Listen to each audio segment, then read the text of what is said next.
yung business mo na pala ito. Ang lakas naman ng loob mo. Kasi, alam niyo, I'm sure kayo dyan, yung mga nag-iisip magnegosyo, mga natatakot, kasi baka mamaya malugi, yung hirap sa pagpuhunan, tapos baka mamaya malulugi lang, yung sayang yung pera mo. Ikaw naman, ang lakas ng loob mo. Hindi naman, kaya lang, yun lang, basta meron lang katulad yung kainan, yung rice toppings na kinuha namin na franchise.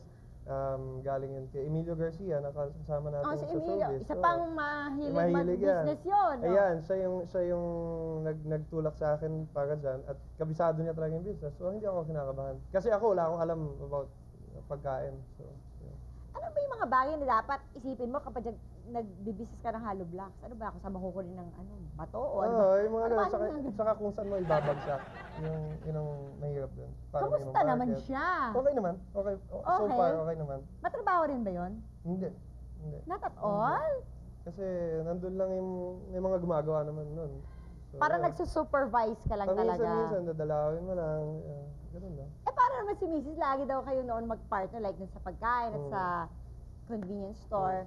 Ano bang difference? Kasi dito sa Hollow Blocks, hindi na siya ang partner mo eh. Anong difference kapag ang kapartner mo si Mrs. at ang kapartner mo yung hindi mo Mrs. Mas gusto ko ngayon kasi mas relax ngayon si Mrs. Hindi na masyado umiinit ang ulo niya. Oo. So ayoko syempre na umiinit masyado ulo niya.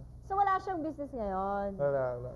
Relax muna siya sa baby. Relax muna siya at saka nagtatapos siya ng master's degree.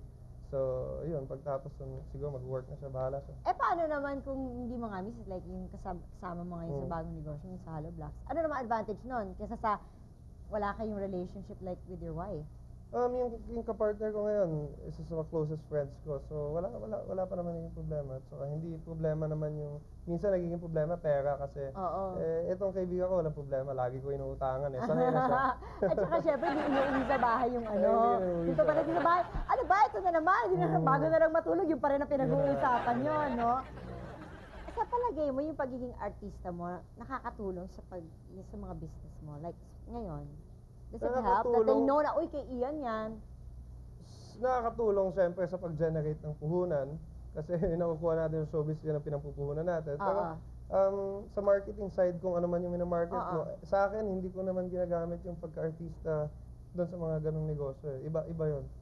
Sa akin, yun, magtatayo ako ng convenience store, yun lang, walang kinalaman sa pag-ibig. So, hindi nagiging come-on na, uy, kay Ian yan, pupunta kami dyan. Hindi. Walang ganon. Sa akin, personally, wala. Gusto ko hiwalay. Sa palagay mo, hindi yun nakakatulong? I'm sure nakakatulong din, pero hindi ko alam kung priority ko kasi yung pagiging actor. So, hindi ko alam kung makakatulong yun as an actor o hindi. So wala. Sa akin, magkaibang mundo yun. Sa bagay, magkaiba talaga.